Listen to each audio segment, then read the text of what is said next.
आज हम पढ़ेंगे फाइनाइट वर्ब। फाइनाइट वर्ब क्या होती है? इसके अंदर भी दो वर्ब होती है, ट्रांजिटिव और इंट्रांजिटिव। इन दोनों को भी समझेंगे। पहले फाइनाइट वर्ब को समझते हैं। देखिए फाइनाइट वर्ब, इसकी डेफिनेशन देखिए, change their form according to person and tense. Finite verb वो होती है जो चेंज हो जाती, किसके अनुसार? टेंस और सब्जेक्ट के अनुसार। देखिए अभी एग्जांपल के थ्रू मैं आपको समझाऊंगा। देखिए सबसे पहले देखिए, वह खेलता है, इसका क्या बनेगा? He plays. ठीक है, अब देखिए वह खेलता है, ही प्लेज। अब देखिए वे खेलते हैं, वे खेलते हैं, दे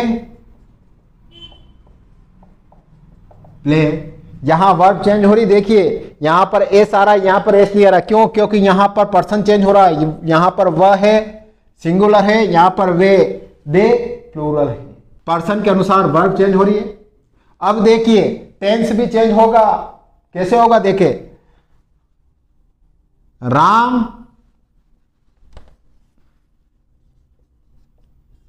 खेल रहा है। अब इसका क्या बनेगा? Ram is playing. और देखो अब मैं और कहूं, राम खेल रहा था, राम खेल रहा था। इसका क्या बनेगा? Ram was playing. Tense change हो रहा है, राम इज प्लेइंग, राम खेल रहा है, और राम वाज प्लेइंग, राम खेल रहा था। टेंस चेंज हो रहा है। तो देखिए फाइनाइट वर्ब वो होती है जो पर्सन के अनुसार वर्ब चेंज हो जाए या टेंस के अनुसार वर्ब चेंज हो जाए, वह होती है फाइनाइट वर्ब। अब इसमें भी दो होती है, ट्रांजिटिव और इंट्रांजिटिव। इन दोनों को भी अपन पढ़ेंगे विथ एग्जांपल के साथ में। देखिए अब देखिए transitive verb. Transitive verb is require a object to complete a sentence. ध्यान रख लेना, ट्रांजिटिव वर्ब हमेशा अपने साथ ऑब्जेक्ट लेगी। बिना ऑब्जेक्ट के ट्रांजिटिव वर्ब नहीं होती है। हमेशा ऑब्जेक्ट होता है तो वह सेंटेंस पूरा होता है, बाकी वह सेंटेंस इनकम्प्लीट होता है। एग्जांपल से देखिए, अब मैं कहता हूं जैसे ही प्लेज, वह खेलता है। क्या करता है? वह खेलता है। यह कंप्लीट थोड़ी हो रहा है। क्या वह खेलता है? क्या खेलता है? अब मैं ये लिखूं, वह खेलता है, क्या खेलता है? क्रिकेट। वह क्रिकेट खेलता। अब सेंटेंस कंप्लीट हो रहा है, तो ये क्या है? ऑब्जेक्ट। बिना ऑब्जेक्ट के ट्रांजिटिव वर्ब नहीं होती है, ये ध्यान रख लेना। इसके साथ हमेशा और हमेशा ऑब्जेक्ट आएगा। एक एग्जांपल और देखिए, अब मैं जैसे कहूं वे पढ़ रहे हैं। अब क्या पढ़ रहे हैं? हमें क्या पता? वे पढ़ रहे हैं। They are reading. अब वे पढ़ रहे हैं। क्या पढ़ रहे हैं? हमें क्या पता? ये इनकम्प्लीट सेंटेंस हो रहा ना। लेकिन अगर मैं कह दूं कि वे बुक पढ़ रहे हैं, they are reading a book, अब कंप्लीट सेंटेंस हो गया ना। तो ये क्या है? ऑब्जेक्ट। तो ध्यान रख लेना, ट्रांजिटिव वर्ब हमेशा अपने साथ ऑब्जेक्ट लेगी, तभी वह सेंटेंस कंप्लीट होगा। इस बात का विशेष ध्यान रख लेना। और ट्रांजिटिव वर्ब में भी दो ऑब्जेक्ट होते हैं, डायरेक्ट और इनडायरेक्ट। इन दोनों को भी समझेंगे। देखिए डायरेक्ट ऑब्जेक्ट और इनडायरेक्ट ऑब्जेक्ट, ध्यान रखना। डायरेक्ट ऑब्जेक्ट नॉन लिविंग के लिए आता है, जिसमें वस्तुओं के लिए आता है, और इनडायरेक्ट ऑब्जेक्ट लिविंग के लिए आता है। यह बात विशेष ध्यान रख लेना। अब इसका पता कैसे करेंगे वो भी मैं आपको बताऊंगा। पहले एग्जांपल देखिए, ही ईट्स फूड। अब मैंने लिखा कि वह खाना खाता है, ऑब्जेक्ट आ रहा है। लेकिन अब कैसे पता करें कि ऑब्जेक्ट कौन सा है? जब भी कंफ्यूजन हो तो वर्ब से क्या लगाकर क्वेश्चन करना। क्या करना? क्या। जब आप वर्ब से क्या लगाकर क्वेश्चन करोगे तो आपका आंसर आ जाएगा डायरेक्ट ऑब्जेक्ट। देखिए, अब मैं कहता हूं वर्ब क्या खाता है, क्या खा रहा है, तो फूड, खाना खाता है। आंसर आ रहा है? आ रहा है नहीं आ रहा है? बताओ। एक एग्जांपल और देखिए, दे आर प्लेइंग क्रिकेट। अब यहां पर भी आपको ऑब्जेक्ट फाइंड करना है। कभी कभी सेंटेंस थोड़ा लंबा होता है तो ऑब्जेक्ट फाइंड नहीं कर पाते, तो मैं आपको ट्रिक बता रहा हूं, वर्ब से क्वेश्चन करना है क्या लगाकर, तो डायरेक्ट ऑब्जेक्ट निकल जाएगा। यहां पर वर्ब क्या है? प्लेइंग है, तो यहां पर पूछो वर्ब से क्या। क्या खेलता है? क्या खेलता है? क्या खेलता है? क्रिकेट। क्रिकेट खेलता है, तो ये हो गया ना डायरेक्ट ऑब्जेक्ट, क्रिकेट खेलता है। आप सीधा वर्ब से क्वेश्चन करो क्या करके, तो आपका आंसर आ जाएगा डायरेक्ट ऑब्जेक्ट। अब देखिए इनडायरेक्ट ऑब्जेक्ट, यानी लिविंग के लिए, सजीव के लिए, इसका भी देखिए इसको कैसे करते।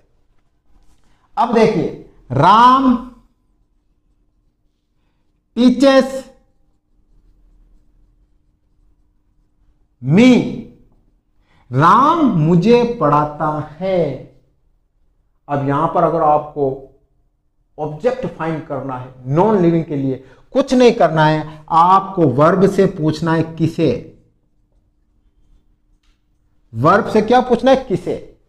राम किसे पढ़ाता है? राम मुझे पढ़ाता है, तो ये आ गया ना इनडायरेक्ट ऑब्जेक्ट आ गया। वर्ब से क्वेश्चन पूछिए किसे या किसको, डायरेक्ट इनडायरेक्ट ऑब्जेक्ट आ जाएगा। और डायरेक्ट पूछना है, डायरेक्ट ऑब्जेक्ट पता करना है, तो वर्ब से क्या लगाकर क्वेश्चन करो, डायरेक्ट ऑब्जेक्ट आ जाएगा। इसका एक एग्जांपल और देखिए, ही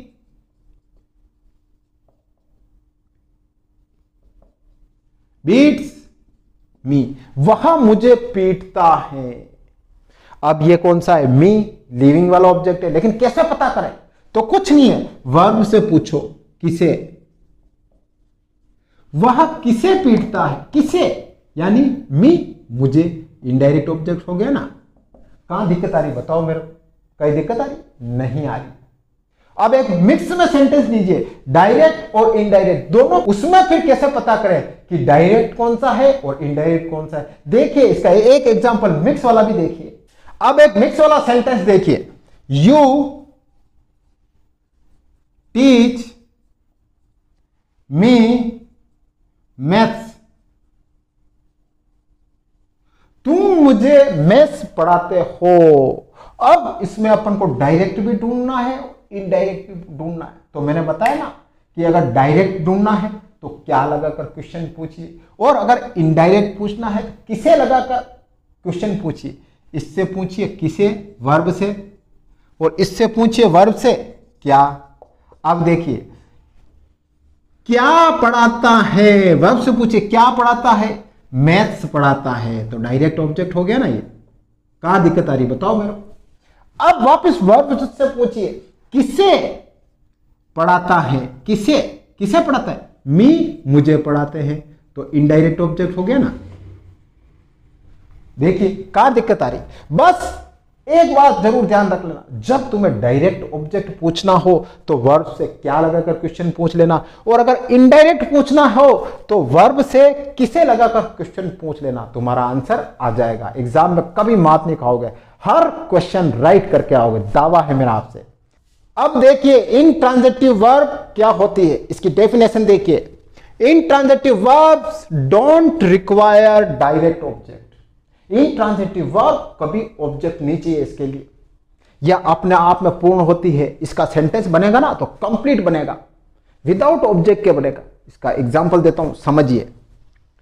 राम हंसता है, राम लाफ। अब देखो अपने आप में कंप्लीट सेंटेंस है। राम हंसता है, हंसता है तो हंसता है, इसके लिए ऑब्जेक्ट की जरूरत थोड़ी है, नहीं है। और एग्जांपल देखिए, वह चिल्लाती हैं, शी क्राइड, वह चिल्लाती है। इसमें ऑब्जेक्ट की क्या जरूरत आ रही बताइए मेरे को। ये अपने आप में परिपूर्ण सेंटेंस है, विदाउट ऑब्जेक्ट के बढ़िया सेंटेंस बन रहा है। तो ऑब्जेक्ट क्यों लगाना? ये कहती है कि मेरे साथ में बिना ऑब्जेक्ट के ही मैं कंप्लीट सेंटेंस बना लेता हूं, तो फिर मैं ऑब्जेक्ट क्यों लूं? इंट्रांजिटिव वर्ब ये कहती है। एक एग्जांपल और देखिए, वह मर गया, ही डाइड। अब देखिए, वह मर गया, अरे इसके पीछे कोई ऑब्जेक्ट लगाने की जरूरत है क्या? आप खुद सोचिए, खुद दिमाग लगाइए। ही डाइड, मर गया तो मर गया, ऑब्जेक्ट लगाना, कैसे मरा, क्यों मरा, हमारे क्या लेना देना, मर गया भाई। तो इंट्रांजिटिव वर्ब वो होती है जिसके लिए ऑब्जेक्ट की जरूरत नहीं होती है। ट्रांजिटिव वर्ब वो होती है जो हमेशा ऑब्जेक्ट लेती है, तभी कंप्लीट सेंटेंस बनता है। इसके उल्टे इंट्रांजिटिव वर्ब कहती है मैं अपने आप में परिपूर्ण हूं, मुझे कोई ऑब्जेक्ट नहीं चाहिए, मैं बिना ऑब्जेक्ट के भी सेंटेंस को पूर्ण कर सकती हूं। तो यह होती है ट्रांजिटिव वर्ब और इंट्रांजिटिव वर्ब।